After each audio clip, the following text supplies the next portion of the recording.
So then what do we do with these? Well, it's the same thing, but it's going to add another step, and in some cases a couple other steps.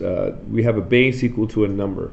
The exponent happens to have a little business attached, but if we understand that we take the log, divide by the log of the base, so we're doing the log of both sides, so I'm going to have a log of 62 divided by the log of 3. Well, what's that going to equal? Well, it's not going to equal x, it's going to equal 7x.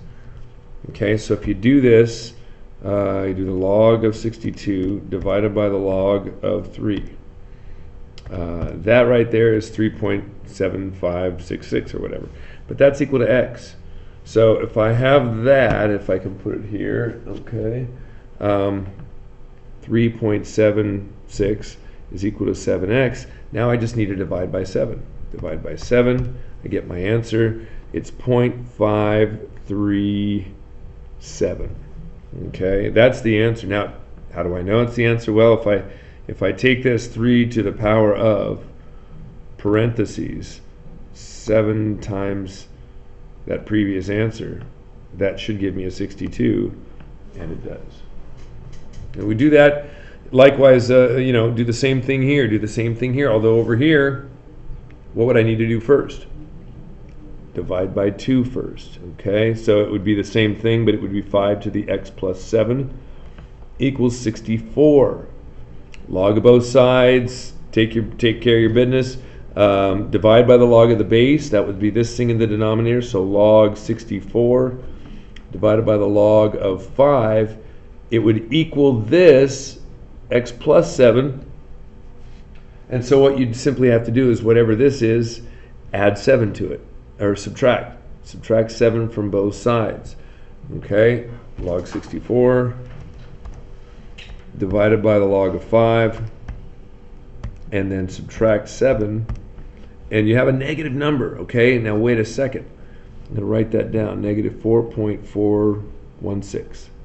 okay, if I go back and write this out, 2 times 5 raised to the parentheses previous answer plus 7, close parentheses, that answer should give me the 128, and it sure does.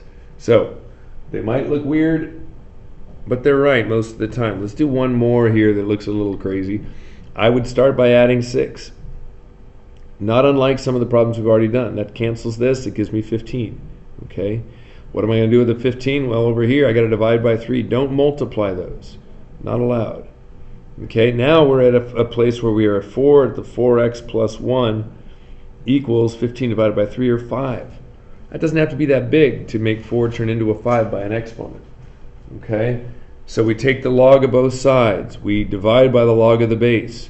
I end up with a log 5 divided by the log of 4, but it's equal to 4x plus 1, so we're not going to be done. All right, I take the log of 5 divided by the log of 4. I hit enter. That number, where can I put it? I got no room. 1.161 essentially is equal to 4x plus 1. Well, I'm going to start by subtracting 1 from both sides, minus 1. Okay, I'm down to, cancel the 1s, I'm down to 0.161. At that point there, if I have 4x equals 0.161, or 0.16 I could even say, just divide by 4 and I have my final answer. Okay, divide by 4, that's the beauty of this calculator. It holds that answer. That's 0.04 and so on, 024. And write that down as 0.040241. You don't have to be that specific, but check this out. If you want to check, and I think you should, 3 times 4 raised to the parentheses, 4 times the previous answer that I just got, plus 1. Close that parentheses, that's the entire exponent. Subtract 6 from that, what should I get? Hopefully a 9. Boom. You can check your work, people. Get your work done, check it. Make me proud.